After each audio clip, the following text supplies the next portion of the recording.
Oke, assalamualaikum warahmatullahi wabarakatuh. Jumpa lagi bersama saya, Fajri. Nah, kali ini kita akan membahas sosiologi TO 9. Ya, TO 9 sama seperti TO sebelumnya, terdiri dari 20 soal. Oke.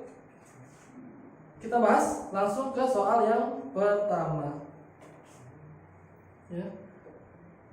Ini tentang apa nih?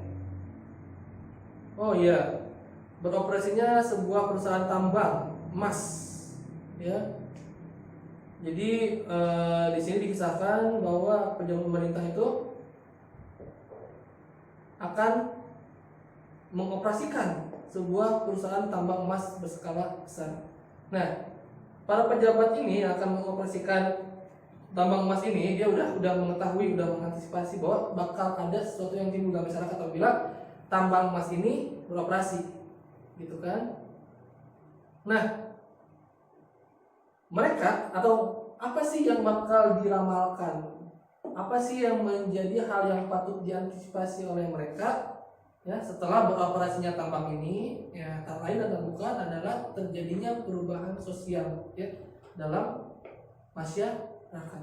Jadi nantinya misalkan masyarakat desa setelah adanya perusahaan tambang beroperasi di tempatnya, akhirnya mungkin bisa saja beralih mata pencaharian, dan itu enggak 1-2 orang, tapi misalkan seluruh masyarakat desa itu setelah adanya perusahaan tambang beroperasi, mungkin mereka lebih memilih meninggalkan pertanian dan beralih menjadi pekerja tambang karena mungkin lebih menggiurkan. Jadi dalam soal nomor 1, jawaban yang tepat adalah perubahan sosial ya. Nomor 2. Nah, gerakan terorisme dan kaitannya dengan etnosentris. Etnosentris adalah sebuah penilaian ya, mekanisme penilaian dari sebuah kelompok etnis terhadap kelompok etnis lainnya. Gitu kan? Nah, ini dalam konteks nomor 2 ya, kaitan dengan gerakan terorisme dan etnosentrisme, yang paling tepat adalah yang A. Ya. Upaya untuk menjaga kemurnian ras dari bangsa tertentu. Nah, contoh dari terorisme yang berdasarkan etnosentris adalah genosida. Ya.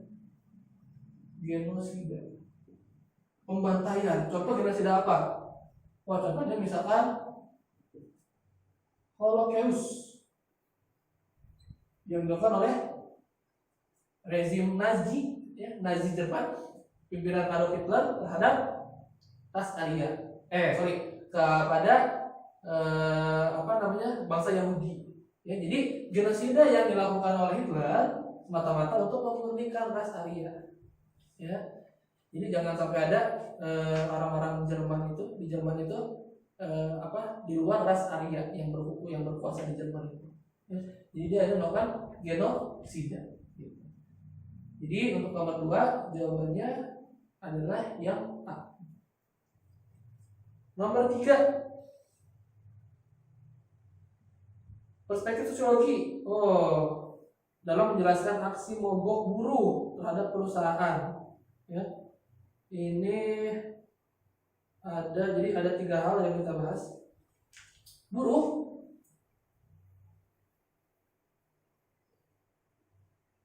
perusahaan,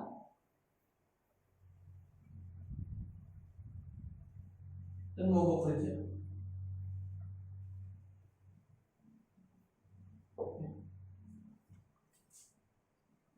Buruh melakukan mogok kerja karena mungkin saja ya gaji mereka tidak sesuai dengan kerjaan mereka, dengan jam kerja mereka, gitu kan. Makanya mereka atau buruh menuntut kepada perusahaan lewat mogok kerja. Ya, mungkin dalam mogok kerja atau demonstrasi ini mereka menginginkan gaji yang setara lah ya, dengan pengorbanan dia, dengan waktu dia dalam kerja itu. Makanya imbas dari ketidaksesuaian antara gaji dan jam kerja yang dialami buruh akhirnya diaktualisasikan berupa gerakan sosial, yaitu mogok kerja, ya. Social movement, ya, apa namanya, demonstrasi.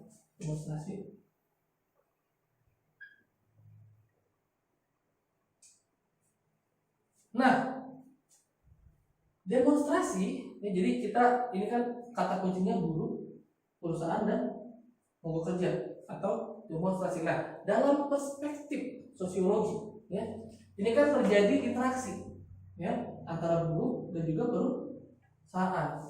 Lewat apa?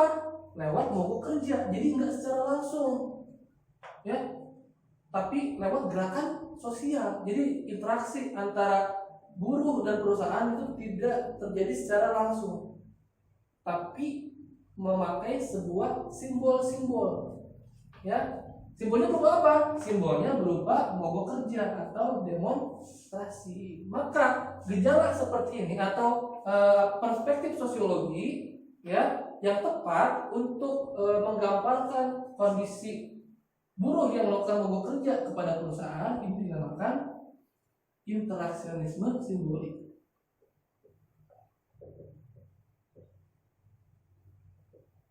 Jadi bentuk interaksi pakai simbol.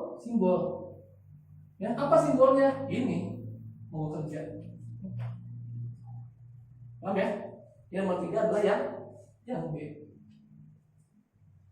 Lanjut ke nomor 4. Nah, ini apa jawabannya nih? Orang Jawa dianggap halus, nggak sopan, itu kan persepsi, ya. Orang Minang dianggap hemat, juga persepsi. Nah, penilaian yang hadir berdasarkan persepsi dinamakan stereotip, ya. Jawabannya yang B. Lanjut ke nomor 5. Boleh.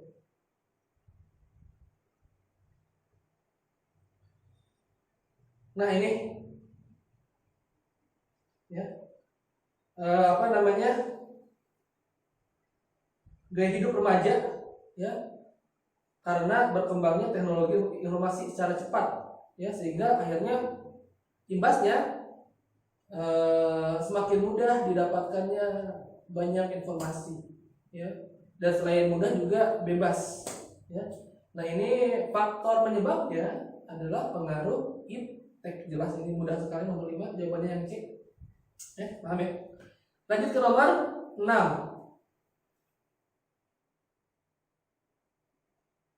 Apa nih? Hartanto.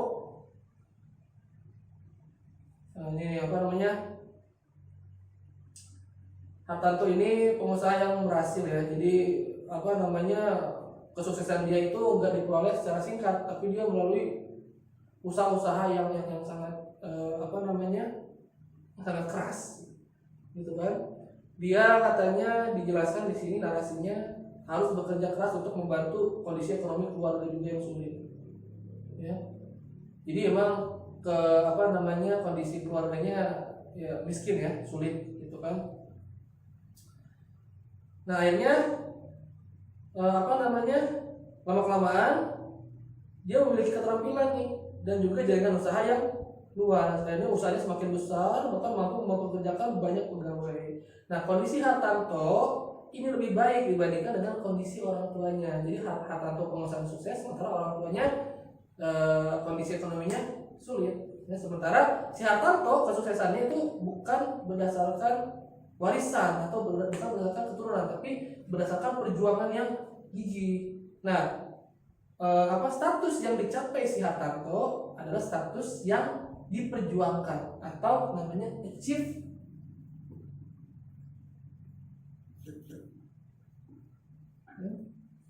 Status yang diperjuangkan. Jadi si Hartanto mencapai status ini, level status ini karena kerja keras, ya. Karena achieve, ya. Karena bekerja keras, ya. Itu satu achieve. Nah, terus kondisi Hartanto itu lebih baik ketimbang kondisi orang tuanya. Berarti apa? Jawabannya yang A, ya, teman-teman, jawabannya A. Nomor 7, ini tentang masyarakat asli dan masyarakat transmigran. Nah, ini memang menjadi problem ya, ketika dalam suatu daerah itu terdapat dua kelompok masyarakat, yaitu masyarakat asli dan masyarakat transmigran. Biasanya masyarakat transmigran ya itu dibekali, jadi kan masyarakat yang transmigrasi kan dia sukarela ya, tapi dia ketika ditempatkan di satu wilayah, dia nggak kosong lompong gitu, jadi dia dibekali oleh pemerintah ya. Jadi biasanya dibekali ya oleh uang ya, terus juga fasilitas-fasilitas yang menunjang untuk hidup dia. Jadi memang tujuan dari transmigrasi kan untuk mengolah sumber daya alam yang tidak terolah di daerah tersebut gitu. Nah, ini akhirnya dalam satu masyarakat ada dua kelompok masyarakat ini. Nah, biasanya yang lebih maju itu adalah kelompok orang-orang transmigran ya, sementara kelompok orang-orang asli itu biasanya lebih terpinggirkan. Contoh misalkan di Lampung ya, Lampung itu 70%-nya adalah orang-orang Jawa, dan mereka yang memiliki akses untuk kekuasaan, untuk ekonomi ya. Itu kan bukti bahwa kelompok transmigran itu lebih ya ketimbang orang-orang asli. Nah, ini adalah diakibatkan ya oleh kondisi politik sebagai faktor penghambat masyarakat lokal untuk melakukan mobilitas sosial. Jadi maksud kondisi politik ini adalah kebijakan pemerintah. Ya, jadi masyarakat lokal ini nggak bisa struggle untuk melakukan mobilitas sosial, bersaing dengan kelompok transmigran karena ini ya adanya kebijakan pemerintah tentang transmigrasi. Jadi ke kondisi politik. Yang nomor 7 adalah jawabannya yang A. Nomor 8 ada cultural transmission.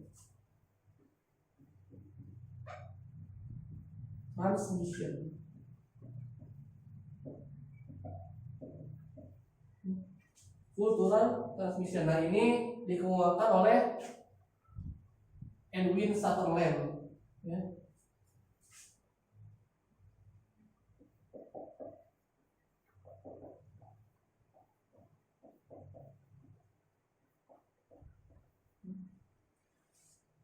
Jadi cultural transmission adalah proses ya enkulturasi ya yang dilakukan, atau bukan proses sosialisasi terhadap suatu sub kebudayaan, subkultural ya, sehingga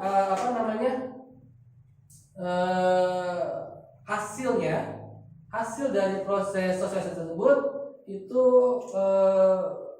menjadikan atau membentuk kepribadian seorang yang melakukan cultural transmission ini ya. Nah, dalam konteks ini ya teori cultural transmissionnya Edwin Sutherland ini lebih kepada ini kan salah satu teori tindakan menyimpang ya. Jadi menurut Edwin Sutherland dalam teori cultural transmission, bahwasanya tindakan menyimpang yang dilakukan oleh seorang itu gara-gara sub kebudayaan yang berbeda gitu. Jadi contoh gini, seseorang menyimpang itu karena dia bergaul sama orang yang menyimpang gitu loh ya. Jadi sosialisasi yang dia lakukan adalah sosialisasi dengan orang-orang yang menyimpang. Akhirnya itu membentuk karakter dia ya. Karakter dia akhirnya sama dengan subbudaya yang menjadi tempat dia untuk bersosialisasi. Jadi kata Edwin Sutherland, perilaku menyimpang adalah perilaku yang timbul akibat salah gaul. Itu namanya cultural transmission ya gitu. Jadi untuk nomor 8 jawabannya adalah yang C. Nomor 9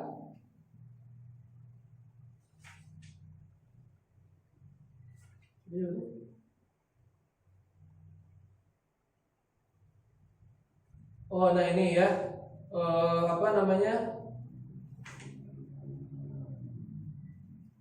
ada seorang yang mencurigakan nih. Jadi soalnya ini tentang perlakuan yang berbeda antara masyarakat desa dengan masyarakat kota terhadap orang-orang yang dianggap mencurigakan. Jadi orang-orang yang dianggap mencurigakan oleh masyarakat kota itu, ya itu langsung dilaporkan ya kepada pihak yang berwajib, baik itu hansip maupun polisi. Nah itu berarti tindakan yang dia lakukan adalah tindakan fungsional, ya itu sesuai fungsi dari si aparat ini untuk apa gitu loh. Nah sementara di masyarakat desa ini orang-orang yang mencurigakan tersebut disidang oleh warga banyak ya untuk ditanyai. Nah, ini kan berbeda berbeda perlakuan. Kalau tadi kan dilaporkan ke pihak yang berwajib gitu kan, biar si pihak yang berwajib itu menjalankan fungsinya sebagai penjaga keamanan gitu kan.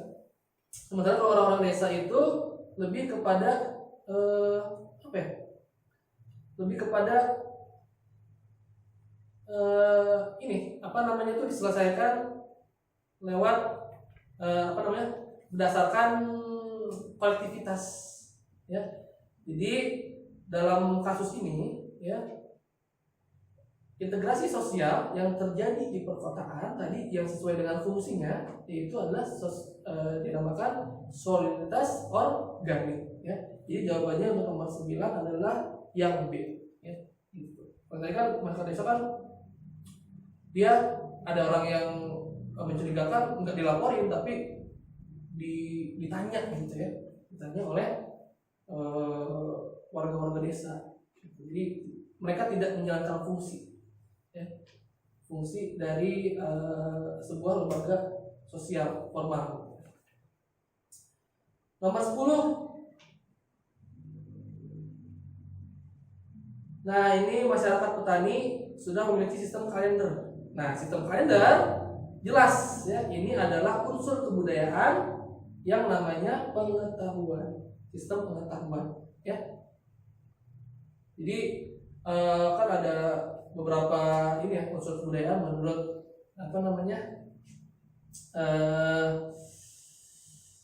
salah satu tokoh sosiologi itu ya, itu ada bahasa ya, terus juga religi, mata pencarian, pengetahuan, ada istiadat ya dan lain sebagainya. Itu menjadi unsur-unsur budaya ya. Jadi nomor 10 jawabannya yang E. Nomor 11. Wah ini nih ya, kekuatan eksternal yang mempengaruhi tindakan dan perilaku individu ya. Namanya fakta sosial. Jadi kekuatan eksternal ini bisa berupa norma, ya, aturan, nilai ya. Ini konsep ini diperkenalkan oleh Emil Durkheim.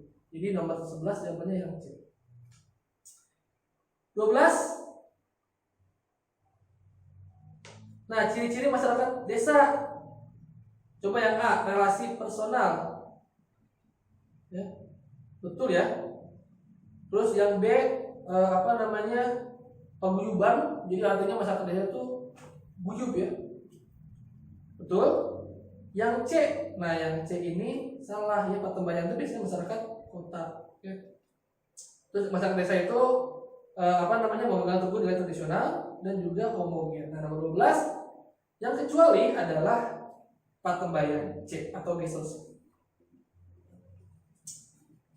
Lanjut ke nomor 13.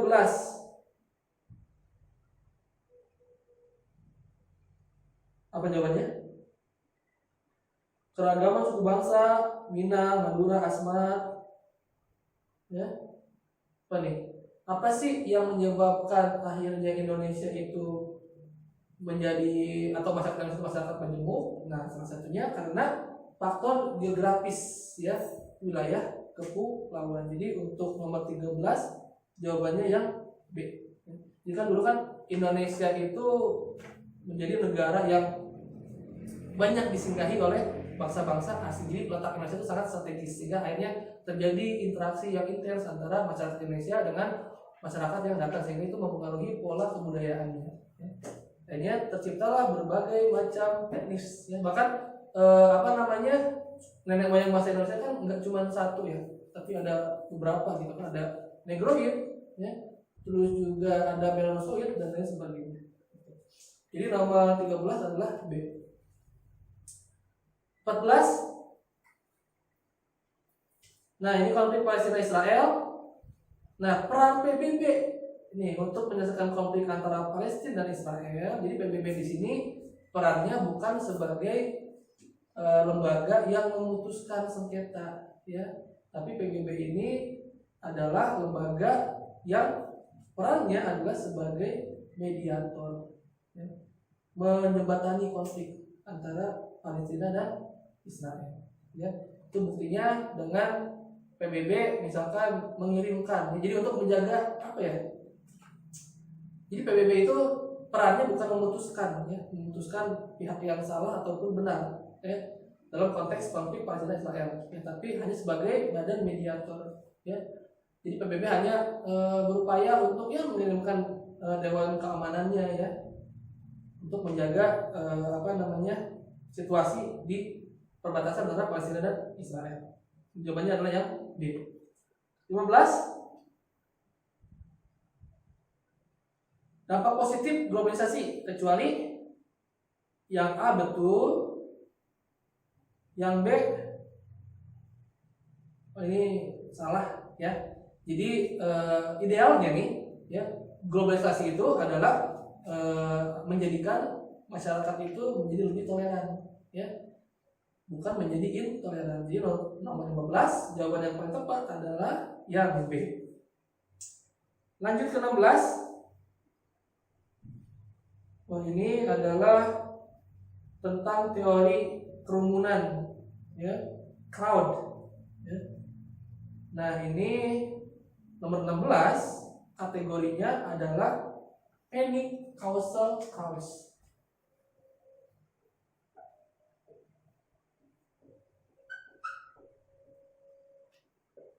Jadi apa namanya, situasi kepanikan ya yang diakibatkan oleh, atau situasi apa, kerumunan yang diakibatkan oleh panik ya, panic causal cause.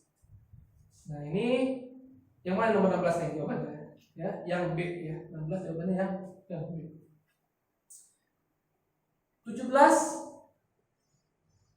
Orang Tionghoa ya ganti nama, pakai nama-nama Indonesia itu supaya diterima oleh masyarakat Indonesia. Nah, proses yang dia lakukan adalah proses asimilasi ya, yang A jawabannya. Ini terjadi pada masa Orde Baru ya, gitu. Supaya, jadi kan dulu kan ada ketegangan ya antara masyarakat pribumi dengan Cina ya. Jadi masyarakat pribumi menganggap orang-orang Cina itu dispesialkan oleh pemerintah, makanya dulu ada stigma apa namanya itu, atau sebuah apa ya, sikap anti Cina ya, sehingga menyebabkan beberapa apa namanya itu, diskriminasi oleh orang-orang kita kepada orang-orang Cina. Makanya untuk agar orang Cina itu diterima oleh masyarakat kita, makanya mereka ganti namanya. Yang tadinya pakai nama bahasa Cina, akhirnya memakai nama khas Indonesia. Ini nomor 17 adalah yang A. Selanjutnya nomor 18.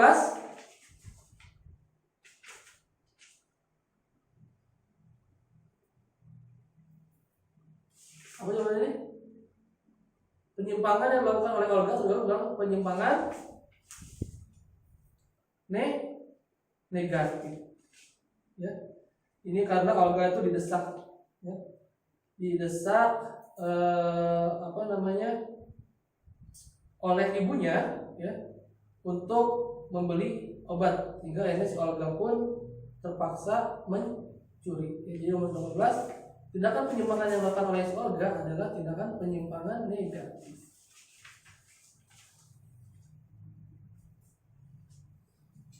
Nomor 19. Apa nih? Mobil terbang dibuat oleh pabrikan kenamaan Jerman BMW, namun belum digunakan masyarakat secara luas. Dalam hal ini mobil terbang tergolong dalam ya jawabannya yang A ya, discovery.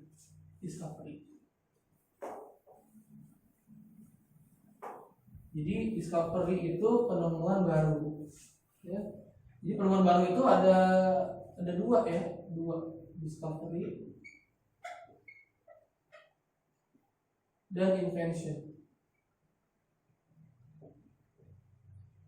Discovery adalah penemuan baru ya, tapi penemuan tersebut belum tentu digunakan oleh masyarakat banyak ya, gitu. Sementara kalau invention adalah penemuan baru ya, lalu penemuan tersebut dipakai oleh orang banyak. Misalkan penemuan lampu pijar, nah itu kan penemuan baru terus akhirnya dipakai oleh banyak orang, itu namanya invention. Sementara untuk soal nomor 19, karena mobil terbang ini belum digunakan masyarakat secara luas, maka masuk kategori discovery ya. Jawabannya yang A. Nomor 20. Nah, jenis masyarakat multikultur dengan kelompok mayoritas sebagai pemegang peranan penting adalah yang D ya, multikultural akomodatif ya. Begitu. Oke. Untuk TO 9 sosiologi cukup sekian ya. Kurang lebihnya mohon maaf ya. Saya tutup. Wabillahi taufiq wal hidayah. Wassalamualaikum warahmatullahi wabarakatuh.